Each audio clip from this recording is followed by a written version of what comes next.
إن الحمد لله نحمده ونستعينه ونستغفره ونعوذ بالله من شرور أنفسنا ومن سيئات أعمالنا إنه من يهده الله فلا مضل له ومن يضلل فلا هادي له أشهد أن لا إله إلا الله وحده لا شريك له وأشهد أن محمدا عبده ورسوله صلى الله عليه وعلى آله وأصحابه ومن تبعهم بإحسان إلى الدين أما بعد. Assalamualaikum warahmatullahi ta'ala wabarakatuh.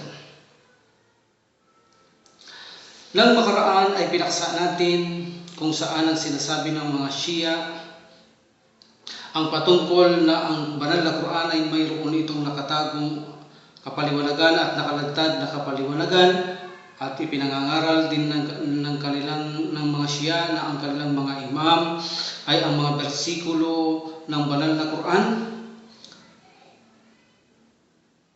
So marami ang mababasa natin kung mapag-aaralan natin ng lubusan ang pangangaral ng mga Shia hingil sa paniniwala nila sa banal na Quran, kung saan ay binibigyan nila ng mga lingid na kahulugan ang mga nakalantad na kahulugan, na kung saan halimbawa kapag sinabi sa banal na Quran na babasa natin ang mga Yaumul Qiyamah at iba pang pangalan nito, sa hidden meaning nito ay Raja'a, ito ang pagbabalik ni Ali radhiyallahu anhu. At kapag nababasa rin natin ang Hayatud Dunya, ang buhay sa mundong ito, ang lihim na kahulugan nito para sa kanila, bagamat malinaw ang lantad nito, ang buhay sa mundong ito, ang sa lihim na kahulugan nito ay ibig sabihin the return of Ali, no?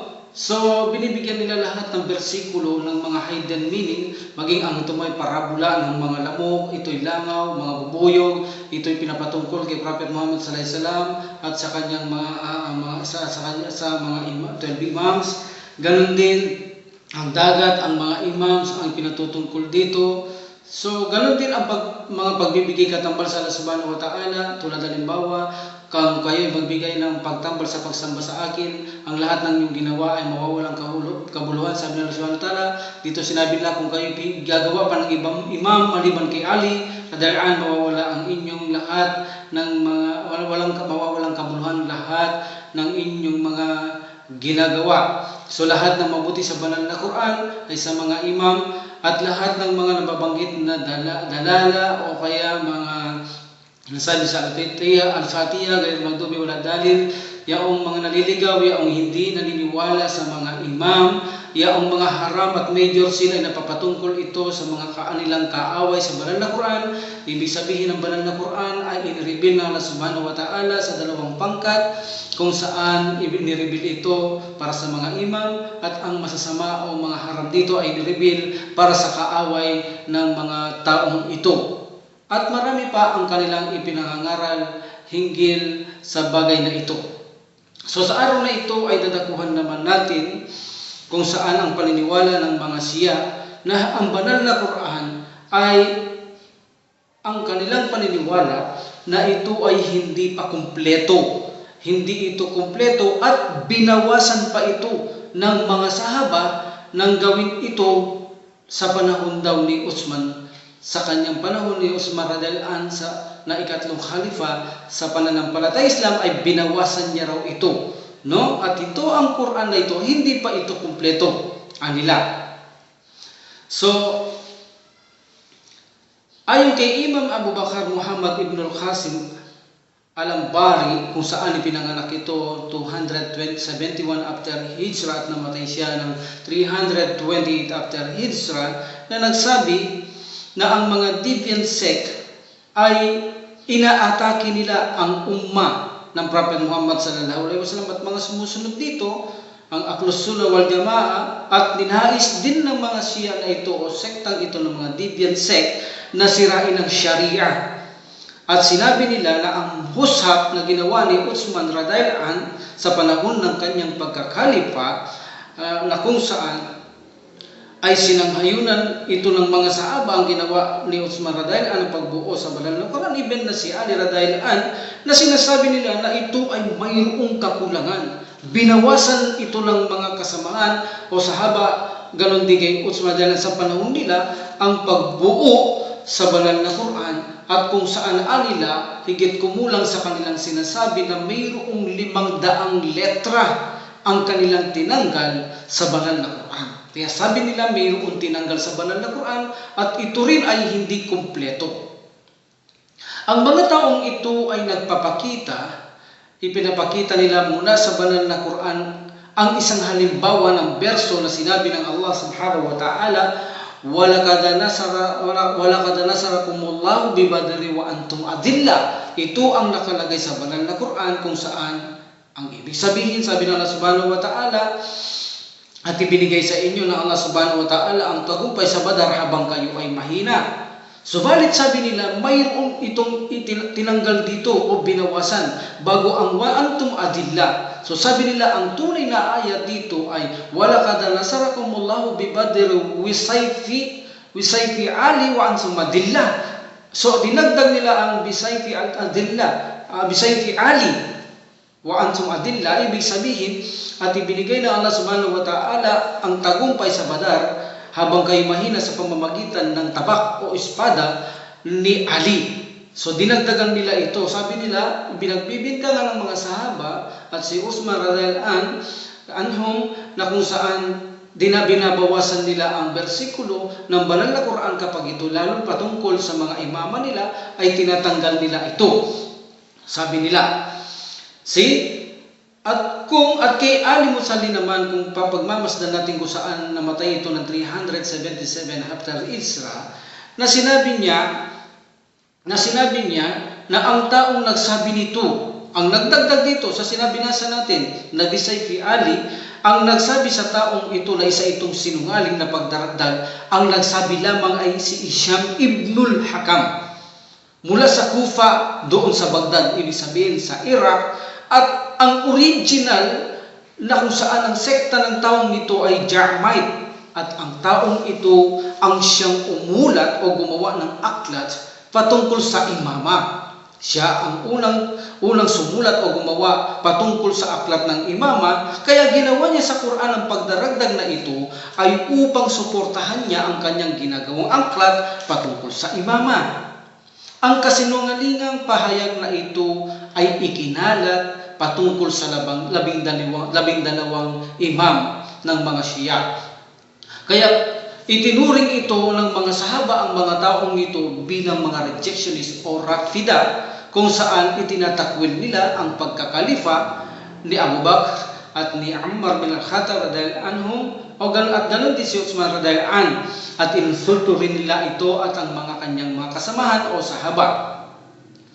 Ayon naman kay Abul Hasan al-Ash'ari rahimullah, kung saan namatay ito 330, na sinabi niya ang isang pangkat ng mga Rafida ay nagsasabi na ang banal na Quran ay binawasan, ang banal na Quran at ito ay wala sa kabuuhan ang banal na Quran. Anila, ito ay sinabi ng mga ginawa itong salita ng mga Rafida na nagsasabi na kung saan may naganap na pagbabawas sa banal na Quran na mayroong tinanggal dito, anila. Ito ay nabanggit sa kanyang aklat kung saan Makanatul Islamiyya Volume 1 page 120, na kung saan sinabi niya sa kanyang aklat na pinapatunayan talaga ng mga Rafidang ito na sinabi na mayroong naganap na pagbabawas sa banal na Quran o tinanggal mula rito upang sirain ang tunay na aral nito. Ganon din, sinabi ni Al-Ash'ari na karamihan sa mga Shia ay mayroon itong mayroon magkahalong konsepto kung saan ang aral nito ay may 12 imam at may aral nito na kung saan may halong Mu'tazilite. Ang mga Shia na ito na ganitong may aral na uri ng may konseptong aral na nabubuo sa 12 kung saan aral mula sa 12 imam Mu'tazilite, ang kanila namang sinasabi sa magbabawas ng banal na Quran ay hindi nila ito pinatutuhanan, bagkus ay tinutuligsa nila ang mga nagsasabi na binawasan ng banal na Quran, bagkus sila ay parehong Shia. Sa ganito ay malaki itong problema para sa kanila. Inshallah later, masabi natin kahit ilan man sa kanila kung sino ang pangunahing tumatanggi at nagtakwil nito na hindi totoong binago ang banal na Quran. So may malaki itong problema sa kanila. So binatikos ito ng kanilang mga kasamahan na pinatotohanan na hindi totoong nabago ang banal na Quran. So ang patungkol naman kay Baghdadi na sinabi niya mula sa Ahlus Sunnah wal Jamaa na inisinalaysay niya mula sa Rafida din na nagsasabi mula sa kanila na ang mga sahaba ay pinalitan ang bersikulo ng banal na Quran. At ang iba, sabi nila ito'y sihira at ikinonsidera nila na ang mga sahaba ito ay mga kufar. Ikinonsidera ng mga taong Shia na ang mga sahaba ay mga taong kufar, kafir. Ito ay nasa aklat niya ni Al-Baghdadi kung saan Faraqu Bain al-Firaq, page 327. Ayon sa kanila sa mga Shia, ay nagbigay din sila ng halimbawa sa banal na Quran, tanda ng pagpapakita na kung saan tinatanggal nila hindi lamang isang salita, kung hindi isang bersikulo minsan, ang tinatanggal ng mga sahaba na ito, anila. Tulad halimbawa, anila, ang chapter ng Surah Ash-Shar, ang Kaginhawahan, chapter 94, na binasa nila hanggang 4. Pagkatapos ng 4, ay doon nila pinakita ang kasunod na dapat naroon, ngunit wala ito sa mushaf na ginawa o binuo nila Usmara dahil kasama ang kanyang mga kasamahan. So anila, binasa nila ang aya 1-4, alam nasrak lakasadarak wa wada'na anka wisrak alladhi anqad azrak wa rafa'na laka zikrak. So dito, pagdating sa pang-apat na ito, sabi nila, hindi muna fa inna ma'al usri yusra. Tinanggal ninyo dito, sabi nila, ang nakalagay na wa'aliyan shirk. So sabi nila, dapat ito muna wa'aliyan shirk. So tinanggal nila ito na ang ibig sabihin, meaning si Ali ay asawa ng anak ng Propeta Muhammad sallallahu alaihi wasallam. So dapat nakalagay dito kung saan warafa'na laka dzikrak, at kayo ay ginawa namin ng kapuri-puri. So sabi nila dito wa'aliyan shirk. At ganon din kay Ali na kanyang asawa ng kanyang anak. So sabi nila ito ay nakalagay at tinanggal ito anila ng mga companions o si Ali radhiyallahu anhum. So sa aklat na ito, makikita natin ito sa An-Nawaqid, kung saan sa paper 1 or paper 3. Kung pag-aaralan natin ito, ang sinasabi nilang ito, na kung saan ang reveal na ito, ay nandoon dapat ang sinasabi nila, nakapagtatakang paano nila mailalagay ang patungkol kay Ali sa aya na ito. Gayong ang reveal ng Ash-Shar, ito ay sa Mecca. At sa panahong yaon, ang Prophet Muhammad sallallahu alaihi wasallam ay wala pa siyang ibang manugang na asawa ng kanyang anak, maliban lamang kay Al-As ibn Rabi'a al-Amawi, ang asawa ng kanyang anak. So paano mangyayari na si Ali ay nalagay dito kasama ng kanyang asawa na si Fatimah radhiyallahu anha, kung saan ay wala pang manugang ang Prophet sallallahu alaihi wasallam maliban kay Al-As ibn Rabi'a al-Amawi. So paano nangyari ito? So ito ay hindi ba kapuna-puna na isang gawain sila ang nagdadagdag, kung saan na pinapatungkol nila o pinapatukoy sa mga kumpanyas na nagbawas sila at ipinipilit nila ito, gayong wala ito. Kung susurihin natin ay wala pa ang mag-asawang ito na si Ali at Fatima radhiyallahu anha, kung saan ang kanyang manugang pa lang ng Prophet sallallahu alaihi wasallam nang ma-reveal ito ay si Al-As ibn Rabi'. So ito ay isang maliwanag na isinisingit nila ang isang pandaraya upang sirain ang aklat ng Allah subhanahu wa ta'ala. Ganon din ito ay sinasabi nilang mutawatir, no? Kung saan ganon din ito mula kay Mutahhir bin Abdurrahman bin Ali bin Ismail na sinabi sa kanya aklat na Takfir Shia, kung saan may author ito, siya ang may author nito which he author na 990 na sinabi niya, which he author in 990 na sinabi niya sa kanyang panahon, na kung saan, kung ano ang ginawa ng mga Shia sa kanyang panahon. Sinabi niya, sinunog nila ang mushaf noon at umimbento sila ng panibagong mushaf. See? Umimbento sila ng panibagong mushaf. Tignan mo ang mga taong ito. Gayong sila'y pinagbilinan ng kanilang mga eskoralan ng mga imam nila na idalit ang Quran na hawak-hawak ng mga Muslim. Sinunok nila. Mamaya malaman din natin. Ganon din after 13th century, kung saan si Imam bin Abdullah na sinabi niya sa kanyang aklat aklat ng mga Shia mula sa sinabi nila na ang Quran ay hindi kumpleto. At sinabi rin nito na ang mga Shia sa panahon niya ay gumawa ito ng dalawang sura. Gumawa naman ito ng dalawang sura. Ang dalawang chapter na ito raw ay itinago ni Uthman radhiyallahu anhu. Tinanggal niya ang dalawang chapter na ito kung saan ang bawat isang chapter nito ay naglalaman ng isang isang part o bahagi ng banal na Quran. So, dalawa ito, naglalaman ito ng dalawang juzu. See? So, sabi nila ito ay tinago ni Uthman radhiyallahu anhu. Binawasan niya ito sapagkat ito ay para sa mga imama. Ang sura na ito, ang una ay ang tinatawag na sura Nurain. At ang isa ay sura Wala. Kung saan tinatawag nila itong sura Wilaya. Sura Wilaya. So, dalawa ang natatanggal, sura Wilaya at sura Nurain. So, sabi nila ito ang dalawang tinanggal ni Uthman radhiyallahu anhu. Kung saan matatagpuan natin ito sa aklat nilang Risalatun, Firaddi al-Rafida, page 40, at sa kanilang mga aklat na kinukonsider nilang kung saan ito ay matatatag at mapagkukunan nila ng mga reference or source nila na kung saan pinagkukunan ng mga kaalaman.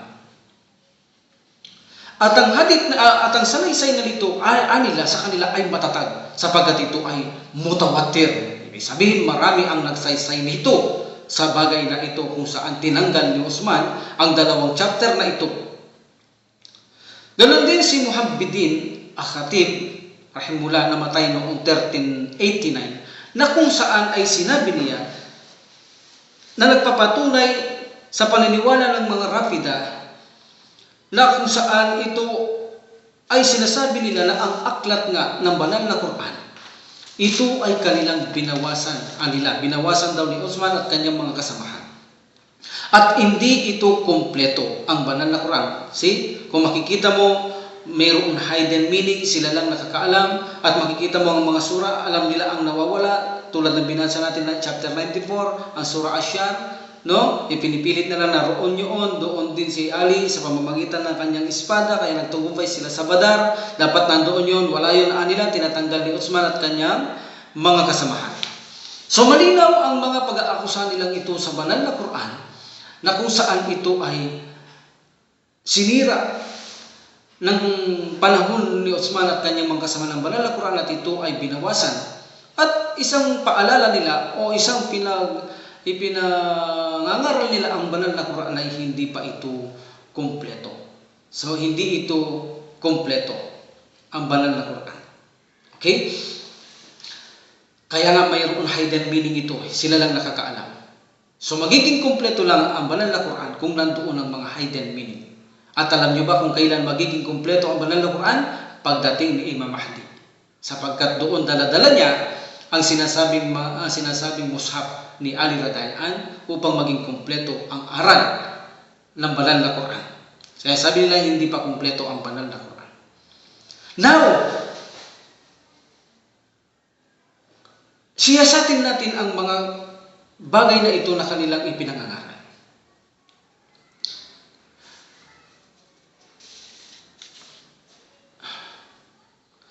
Sa banal na Quran, alam natin na sinabi ng Allah subhanahu wa ta'ala sa chapter 5 verse 3 na ito ay kumpleto na. Ito ay kumpleto na. Bago mamatay ang Prophet sallallahu alaihi wasallam, sinabi ng Allah subhanahu wa ta'ala, ginanap niya, kinumpleto na niya ang relihiyong Islam sa katuruan. Ang sabi nila, alam niyo ba ang kanilang sinasabi, kumpleto nga ito. Ngunit ang kakumpletuhan ay na kay Ali pa. Ang mushaf na kay Ali. Ang Quran na hawak ninyo ay hindi kumpleto. Ang gawa ni Uthman, hindi kumpleto. Kumpleto ito, ang kakumpletuhan niya ay na kay Ali radhiyallahu anhu. At dadalhin ito ng Mahdi. Pagdating niya, inshallah, paglitaw niya rito, inshallah, doon ay maipapakita ni Mahdi ang kakumpletuhan ng aral ng Islam. Sa ngayon na ang Quran na hawak ninyo, hindi ang kumpleto. Anila. See? Tignan nyo ang pag-aakusa nila kay Allah subhanahu wa ta'ala. Kinumpleto ipinangako ng Prophet sallallahu alaihi wasallam bago mamatay. Ngayon pala ang kakumpletuhan ay nakatago. So anong sabi ng Allah subhanahu wa ta'ala sa chapter 15 verse 9 na kung saan sinabi ng Allah subhanahu wa ta'ala, Inna nahnu nazzalna dzikra wa ana lahu lahafidun. See? So sabi ng Allah subhanahu wa ta'ala, Inna nazzalna dzikra wa inna lahu lahafidun. Katotohanan kami nagpaanaw ng Quran o zikir at buong katiyakan na amin itong pangangalagahan laban sa kabuktutan. So, paano sasabihin ito ng Allah subhanahu wa ta'ala na pangangalagahan niya sa kabuktutan, gayong hindi naman ito kumpleto? See? Anong pangangalagahan ng Allah subhanahu wa ta'ala? Hindi ito kumpleto.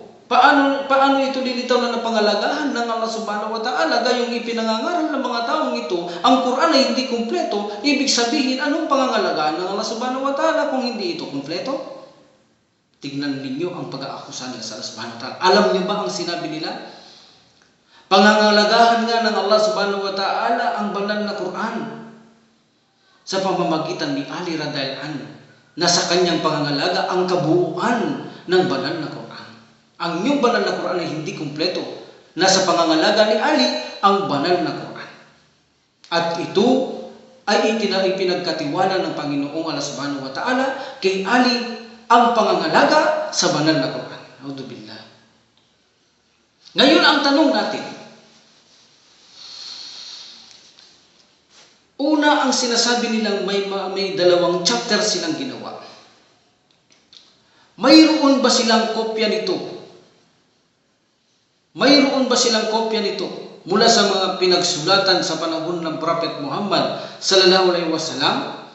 Na kung saan tinanggal daw ito ni Uthman radhiyallahu anhu kanyang mga kasamaan ng dalawang chapter na ito, Surah Nurain at Surah Wilaya. Mayroon ba silang ebidensya na katulad ng pinangangaral ng Ahlus Sunnah wal Jamaa na ang mga bersikulo ng Quran ay isinulat sa bato, isinulat sa mga dahon ng palmera, sa balat ng hayop, sa mga buto ng hayop? Ito ay mayroong ebidensya sa bagay na ito.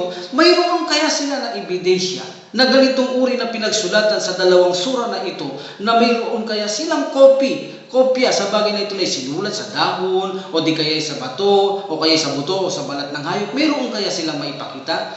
Wala. So, ibig sabihin, walang katotohanan na ang dalawang sura na ito ay na-reveal mula sa Allah subhanahu wa ta'ala. Sapagkat, alam natin na ang banal na Quran ay isinulat ito sa mga balat ng hayop, buto, at mga bato, at mga dahon ng palmeras. Alam natin yan. So, sa ganito, ay wala silang ebidensya na maipakita sa bagay na ito. See?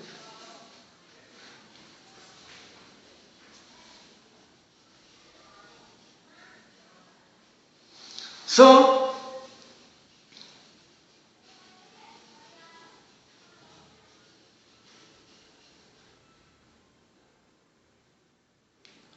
sa makatwid ay ipinapakita nila na gusto nilang magdagdag sa banal na Quran dahilan lamang upang bigyang pabor ang kanilang paniniwala na dapat ang pangangaral sa banal na Quran ay hindi tanggalin ang wilaya, ang mga imam. Kaya pinipilit nilang mailagay ang dalawang ito na kung saan importante ang mga sura na ito sa kanila. At ang mga sura na ito ay inilagay nila sa kahuli-hulihang mushaf ng banal na Quran. See?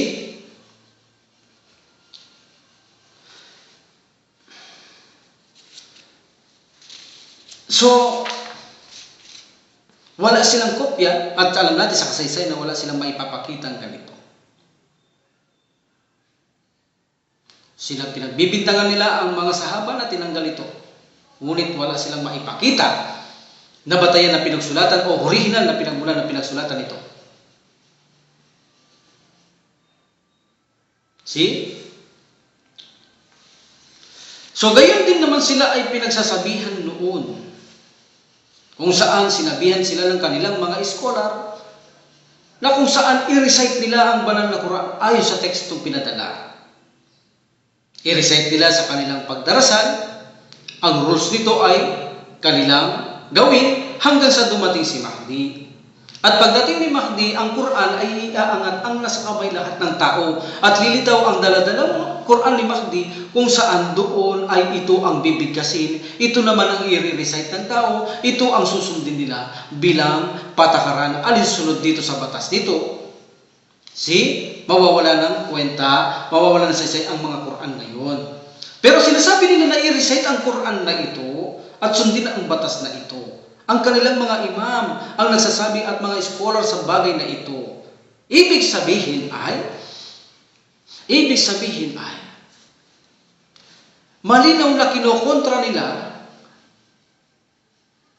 ang isinalaysay nila sa una na sinasabi nila ang Quran ay sinira at hindi kumpleto at binawasan. Kaya dinagdagan nila ito ng 2 verso, ng 2 chapter at dinadagdagan nila ang mga bersikulo. So, ibig sabihin nito ay kinontra nila ang mga utos ng kanilang mga matataas na pinagkakatiwala ang mga suyuk kung saan itinatagubilin na bigkasin ng Quran kung paano ginawa ni Uthman, kung paano ito pinadala, ganun din ang kanyang batas. Ngunit gumawa sila ng 2 sura, nag-invento sila sa mga bersikulo bilang pagdaragdag. Ibig sabihin ay kinontra nila mismo ang kanilang mga suyuk. See? Dito ay malinaw na walang naganap na pagbabago sapagkat inutos sa kanila na basahin ito kung paano ito inireveal at basahin ito ayon sa ginawa ni Uthman. Bakit? Sapagkat ito ang utos ng kanilang mga sheikh. Even na ang kanilang mga shuyuk na ito ay hindi nila tinatakwil ang pagsira sa banal na Quran, pinaniniwalaan nila na sa original ito na kalagayan, naniniwala pa rin sila sa mushaf ni Ali. No? Sa Akhlaqi Al-Qummi matatagpuan natin ito sa Al-Tikadat. Al-Kuwi sa kanyang Al-Bayan, page 223. So, bagamat naniniwala sila na hindi sinira ang banal na Quran, hindi na-distort, nananatili sa original, nananatili sa kanyang teksto at batas nito, naniniwala sila na may mushaf pa rin si Ali radhiyallahu anhu. Now the question is, ano ang laman ng mushaf ni Ali radhiyallahu anhu? See? Karagdagan ba ito ng sura? Ito ba ay pagpapaliwanag sa banal na Quran? O ito ba ay patungkol sa kakulangan ng mga bersikulo? Patungkol ba sa imama? O ano at iba pa? Ang sabi nila, ito ay karagdagang chapter, sura, ang sabi nila. Sapagkat mayroong mga tao sa aming espesyal na kayang makita ang mushaf ni Ali radhiyallahu anhu. Anong sabi ng iba sa kanila? No, hindi. Ang mushaf na ito'y para lamang kay Ali radhiyallahu anhu. Hindi maaaring makita ito ng ibang tao. See? Sila mismo ay nagkokontrahan. Hindi raw maaaring makita ito ng ibang tao sapagkat espesyal lamang ito kay Ali radhiyallahu anhu. See? So, dahil dito ay sinabi nila, ang mushaf na ito ay dadalhin ni Ali. Kaya mayroon silang paniniwala na raja'a, i-return. Siya'y magbabalik. See? Upang sa ganun ay dali ng mushaf at makita ang kakumpletuhan ng banal na Quran bilang karagdagan na suraan nila. So sabi naman ng iba, hindi si Ali ang darating, kundi si Imam Mahdi ang darating ang siyang dadala sa mushaf ni Ali radhiyallahu anhu. So no, sabi ng iba, ang mushaf kasi na yan ay si Ali mismo.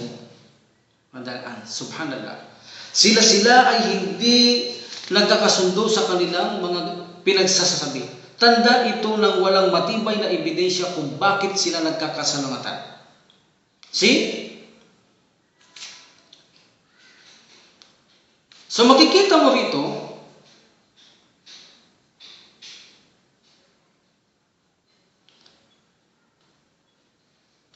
ang mga aklat ng mga Shia ay nagpapatunay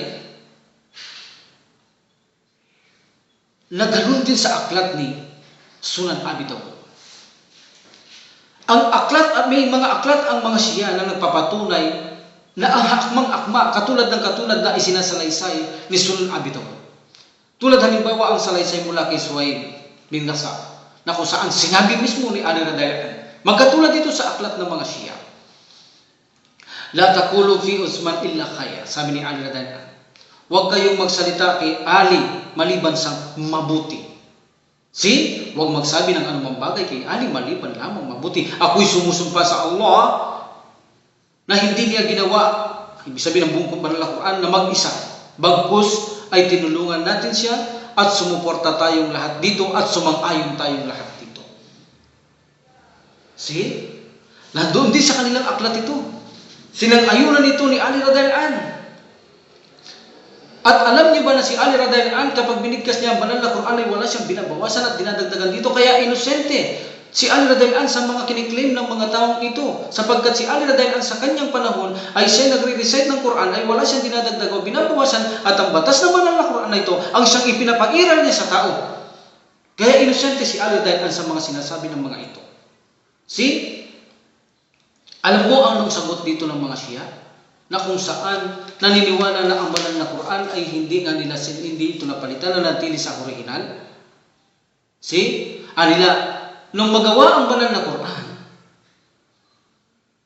at nagsigawa ang panang iba sa kanilang kamay ng bagong banal na Quran, ay nagkaroon ng kalituhan, nagkaguluhan. Nagdalit sila ng kanya-kanyang mga sariling wika, bumuo sila ng banal na Quran, kung saan nagkaroon ng kaguluhan. So dito sinabi raw ni Utsman radhiyallahu anhu kay Ali radhiyallahu anhu na kunin ang aklat kay Fatima, kung saan ito ay sinang-ayunan o inaprubahan ng Propeta Muhammad sallallahu alaihi wasallam na ipakita sa mga tao kung sino sa kanila ang aakma sa kanilang aklat, kung mayroon bang mali upang maisaayos natin, maituwid natin, sapagkat na kay Fatima ang inaprubahang aklat ng banal na Quran, nagkakagulo sila. Ibig sabihin, kunin mo o Ali ang aklat ni Fatima upang sa ganun ay tingnan natin kung ano ang tama. So dito ngayon nila, sa makatwid, ang banal na Quran ngayon ay hindi ito ang aklat na ginawa ni Utsman. Hindi ito ang Quran ni Utsman, kundi ito ay Quran ni Fatima. Isa na naman itong kontradiksyon.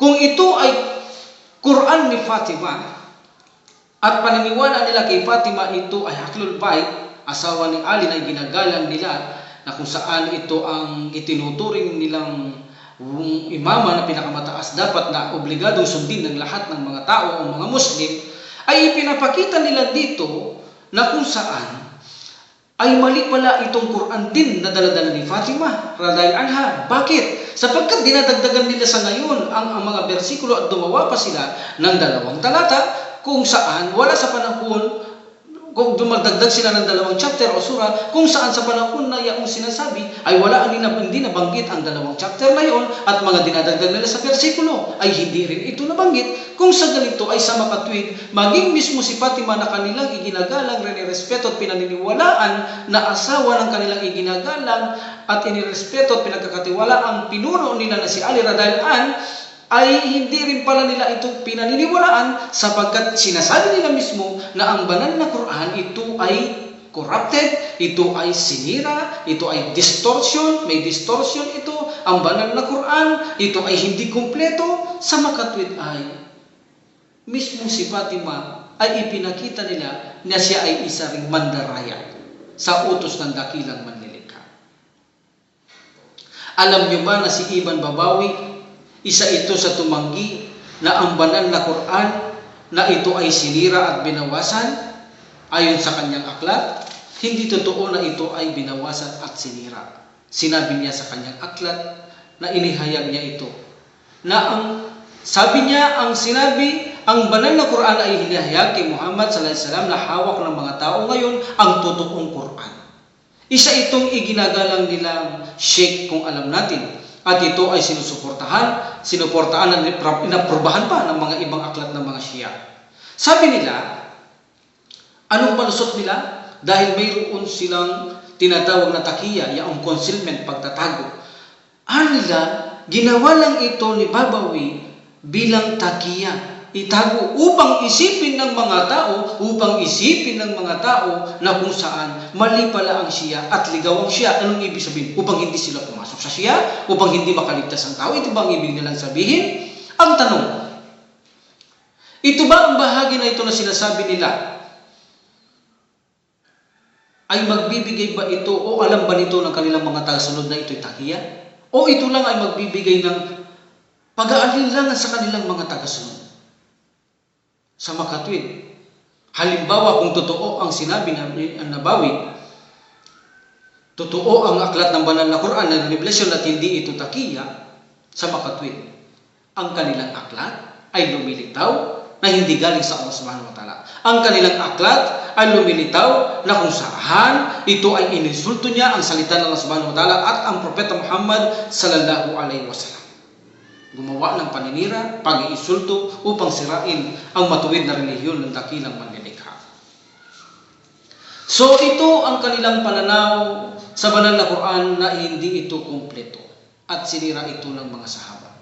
At naipakita natin sa kakaunti lamang na pagtugon sa kanilang mga sinasabi ay malinaw na itong nakarating sa atin inshallah na walang katotohanan. Ang kanilang mga sinasabi na ang Quran ay binawasan, ang Quran ay hindi kumpleto.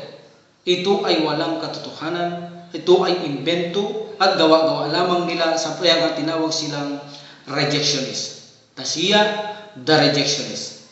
So inshallah ipagpapatuloy natin ang ating paksayin hinggil sa bagay na ito sa susunod inshallah.